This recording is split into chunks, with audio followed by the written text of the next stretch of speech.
Interesting reading this week about the Johannine version versus the Paulist version of friendship. I think about my deep friends. I have three or four deep friends that I think fall into this sort of idea of Johannine friendship.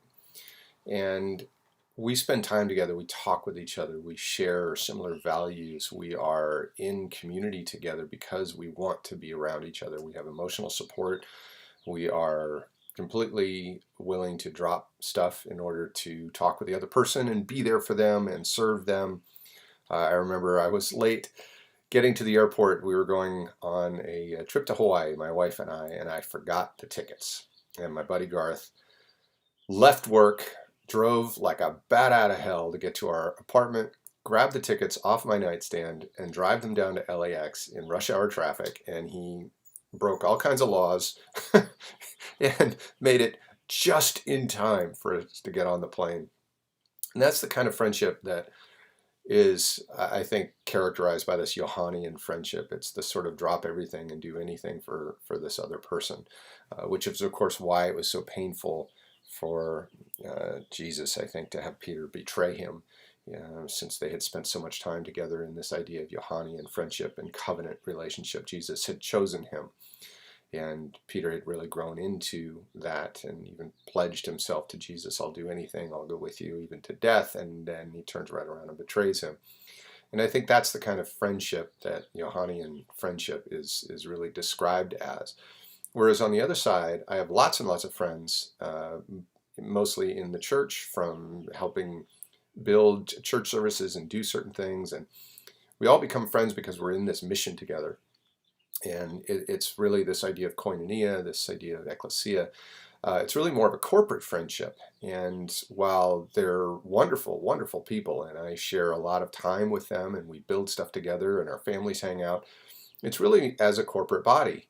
We don't really spend a lot of time hanging out together one-on-one, or even two-on-two with our wives or whatever.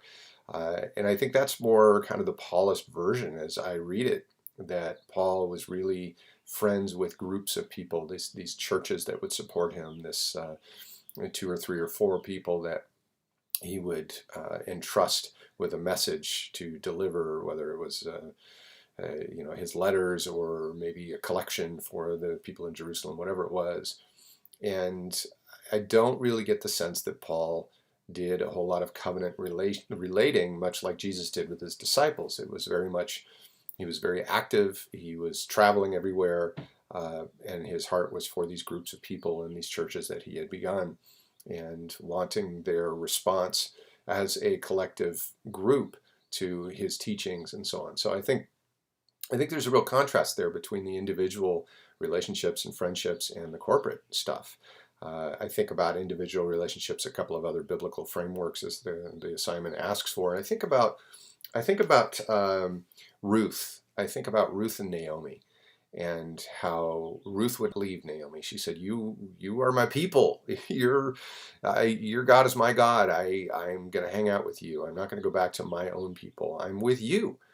And that was, I think, more of this idea of Johannine relationship, much like Peter said, "I'll go anywhere uh, with you." And Ruth kind of said the same thing to Naomi. And I think that there's a real interesting development there as Naomi provides Ruth with the path toward becoming accepted by Boaz and becoming a part of the family, the Jewish family. So that's the Johannine friendship. In terms of other biblical relationships that might lay out the Paulist version, perhaps you can look at in the Old Testament where, um, man, I'm just thinking off the top of my head, but maybe where Moses and Aaron had the elders around them. And I suppose that's reaching because it's not really specifically laid out, but this idea that they were leading the Israelites and that any friends that they might have had would have been kind of their fellow leaders in that. And I think that might have a little bit more to do with the Paulist side than the Johannine side. So anyway, interesting study, interesting question. I think I'm going to go back and question my friendships.